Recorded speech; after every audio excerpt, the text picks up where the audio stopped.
Hello बच्चों। तो कैसे हैं आप सब? मस्ती होंगे? सुबह जल्दी उठना नहीं पड़ता, आराम से उठो, लेट सो और जब पढ़ना हो जब वीडियो देख लो।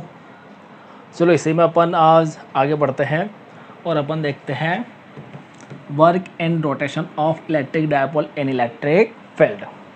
मेंस इलेक्ट्रिक फील्ड में इलेक्ट्रिक डायपोल है, उसको जब रोटेट करेंगे तो अपन को क्या वर्क करना पड़ेगा। देखना, अपन ने पढ़ रखा है पहले भी, एक यूनिफॉर्म इलेक्ट्रिक फील्ड है। यूनिफॉर्म इलेक्ट्रिक फील्ड में अगर किसी डायपोल को प्लेस करेंगे तो वो डायपोल पर टॉर्क अप्लाई होगा और वो रोटेट करेगा, और जब वो रोटेट करेगा तो कहाँ पर इक्विलिब्रियम में आएगा, जब वो अपने पास जो इलेक्ट्रिक फील्ड है उसके डायरेक्शन में आ जाएगा। तो ये तो हुई इक्विलिब्रियम कंडीशन। अपन डायपोल को यूनिफॉर्म इलेक्ट्रिक फील्ड में अपन ने पढ़ा था। ये यूनिफॉर्म इलेक्ट्रिक फील्ड, इसमें डायपोल को अपन प्लेस करेंगे। ये प्लस से माइनस इलेक्ट्रिक फील्ड है, यहाँ पे प्लस क्यू चार्ज, यहाँ पे माइनस क्यू चार्ज। तो ये अपने पास इस पर टॉर्क अप्लाई होगा और टॉर्क अप्लाई होके ये अपने पास इधर आ जाएगा ऐसे। तो यहाँ पर पॉजिटिव चार्ज पर इधर फोर्स लगेगा, नेगेटिव चार्ज पर लेफ्ट साइड में, तो इक्विलिब्रियम में है। अब जब ये इक्विलिब्रियम में है तो अपन को कैलकुलेट करना है work in rotating the dipole in uniform electric field. तो देखना कैसे ये होगा। देखो, ये है अपने पास यूनिफॉर्म इलेक्ट्रिक फील्ड, ठीक। और ये यूनिफॉर्म इलेक्ट्रिक फील्ड है, ये जा रहा है पॉजिटिव से नेगेटिव। अब जब यहाँ पर स्टार्टिंग में इक्विलिब्रियम पोजीशन पे डायपोल है, तो इक्विलिब्रियम पोजीशन पे डायपोल कैसे है, देखो ये अपने पास डायपोल है अभी इक्विलिब्रियम पोजीशन पे। यहाँ पर अपने पास ये है प्लस क्यू चार्ज, ये है माइनस क्यू चार्ज, ठीक। इस पर फोर्स लग रहा है इस डायरेक्शन में, इस पर फोर्स लग रहा है इस डायरेक्शन में। पॉजिटिव नेगेटिव को अट्रैक्ट कर रहा है, नेगेटिव पॉजिटिव को अट्रैक्ट कर रहा है। ये है इसका सेंटर ओ, इसको सपोज करो आप ये है ए और ये है बी। अब इसको अपन रोटेट कराएंगे, तो रोटेट कराएंगे तो कैसे, अभी जो इलेक्ट्रिक फील्ड के साथ इसका एंगल है वो एंगल है 0 डिग्री। अब जब अपन इसको रोटेट कराएंगे तो रोटेट कराने पे सपोज करो ये आ गया पॉइंट यहाँ पर, ये नीचे, और ये इस पोजीशन पे आ गया, ठीक। ये है अपने पास मान लो बी डैश, ये ए डैश, और ये है एंगल थीटा। अपन ने 0 डिग्री से इसको रोटेट कराया थीटा डिग्री एंगल पे, और ये आ गया चार्ज यहाँ पर, ठीक। उधर इसको फ्रीली कर देंगे अपन, तो वापस ये पॉजिटिव चार्ज इधर जाएगा, नेगेटिव इधर जाएगा, वापस इक्विलिब्रियम में आ जाएगा। बट इसको अपन ने एक्सटर्नल सोर्स से इसको मूव कराना है। इस मूव कराने पर ही तो अपन को वर्क फाइंड आउट करना है। तो पहले 0 डिग्री पे था, अब ये 0 डिग्री से अपन ने इसको थीटा डिग्री पे लिया है। और देखना टॉर्क जो होगा, टॉर्क अपन ने कैलकुलेट कर रखा है। जो टॉर्क है वो है पीई साइन थीटा, ये अपन ने निकाला था, फर्स्ट चैप्टर में निकाला था। अब टॉर्क है, अपन को वर्क कैलकुलेट करना है।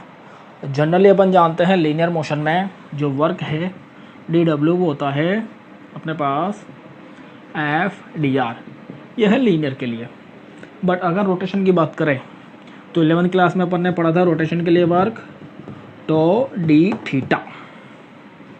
ये अपने पास टॉर्क, लीनियर मोशन में फोर्स है, एंगुलर मोशन में टॉर्क, लीनियर मोशन में डिस्प्लेसमेंट, एंगुलर मोशन में एंगुलर डिस्प्लेसमेंट। अब देखना ये डी डब्ल्यू है, तो यहाँ से डब्ल्यू क्या हो जाएगा, इंटीग्रेशन टो डी थीटा। अगर लिमिट की बात करें तो लिमिट देखो डिपेंड करता है अपन को कितना रोटेट कराना है। स्टार्टिंग में एंगल कितना है 0, और बाद में कितने डिग्री एंगल तक मूव कराया, थीटा तक। तो ये जो लिमिट है वो है 0 to थीटा, जा रहा है ये 0 से theta. Initial value, final value. और यहाँ पे अगर अपन पुट करें तो 0 to थीटा तो की value P E sine theta D theta. अब देखो जो डायपोल मोमेंट है, इन दोनों के बीच की डिस्टेंस कांस्टेंट, चार्ज कांस्टेंट, ये कांस्टेंट है। Electric field, uniform electric field, ये कांस्टेंट है। तो वर्क डन फाइंड आउट करना है, तो वर्क डन फाइंड करने में ये हो जाएगा W equal to P E 0 to theta sine theta D theta. Integration पढ़े अपन ने 11th में मैथमेटिकल कंसेप्ट में। साइन थीटा है, साइन थीटा का इंटीग्रेशन क्या होता है, माइनस कॉस थीटा। तो W equal to P E sine theta का integration minus cos theta, limit 0 to theta.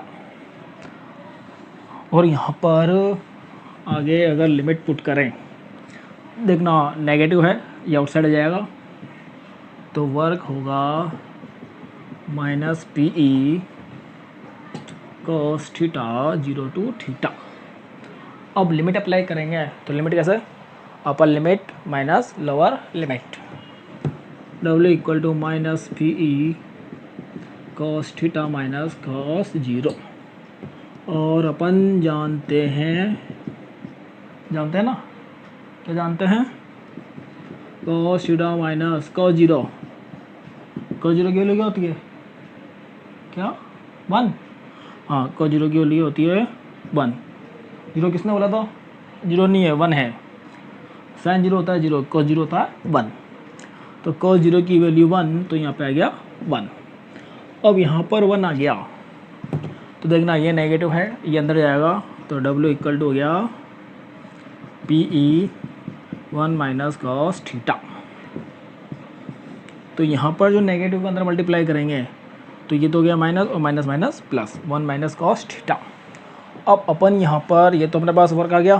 Work क्या आया, जो इलेक्ट्रिक डायपोल है उसको रोटेट कराने में जो वर्क किया, ऐसे था उसको ऐसे रोटेट कराया। बट ये तो आ गया थीटा।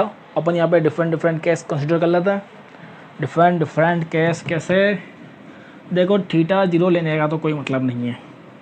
अगर थीटा इक्वल 0 ले तो कोई मतलब आ नहीं रहा, क्यों, कोई 0 तो अपन चले ही हैं, तब 0 से 0 लाएंगे तो कोई वर्क ही नहीं किया।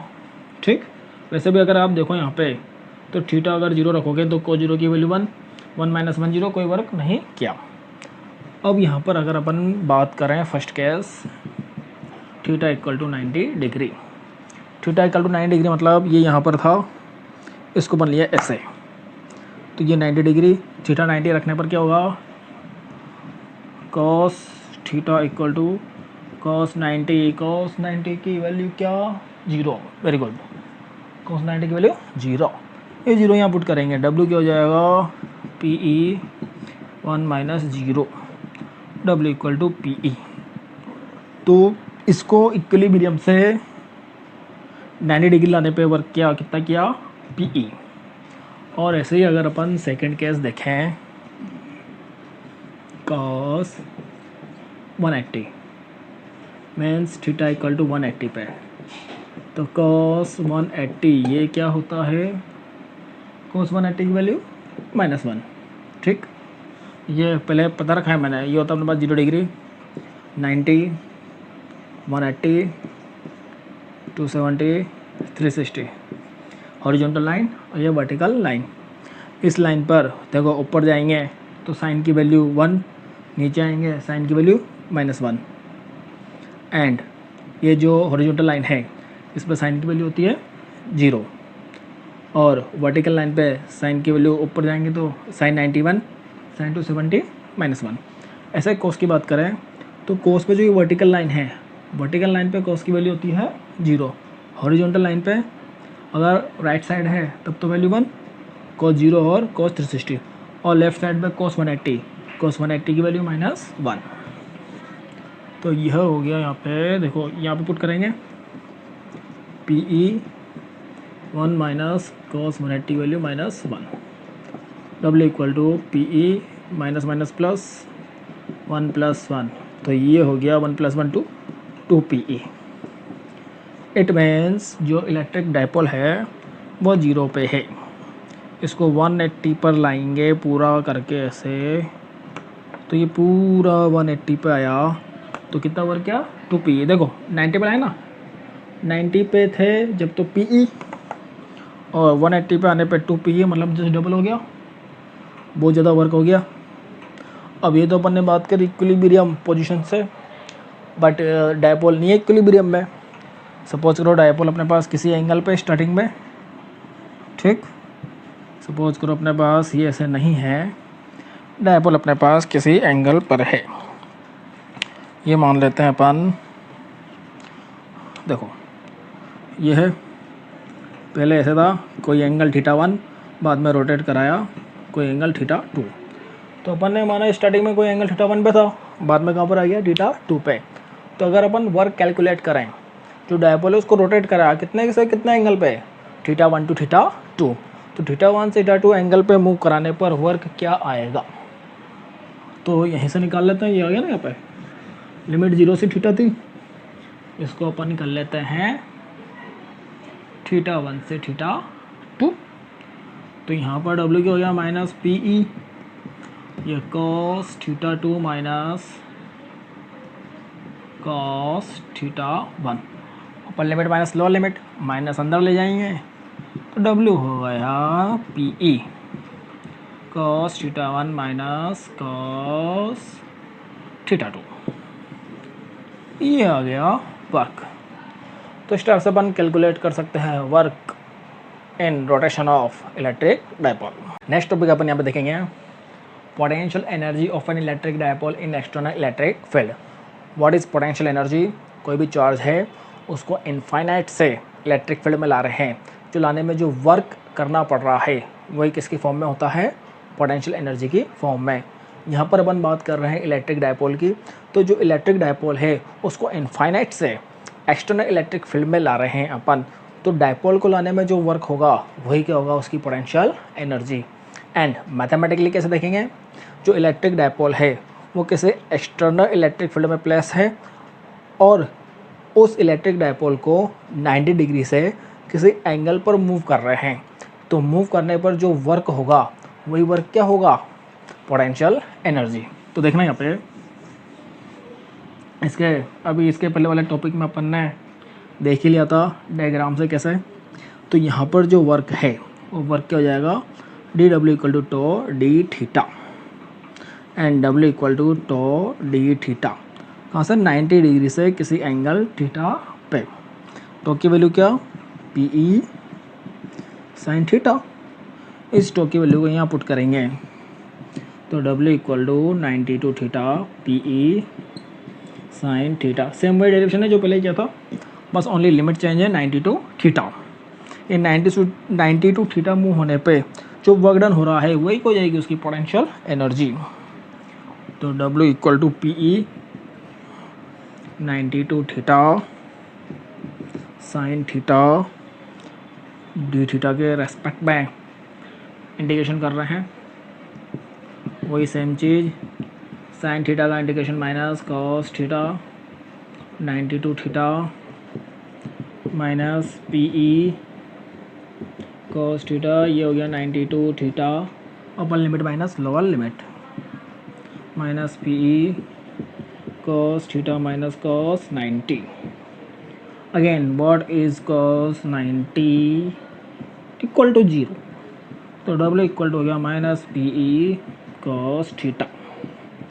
तो जो ये वर्क है यही कौन सा वर्क है, यही वर्क है in the form of potential energy.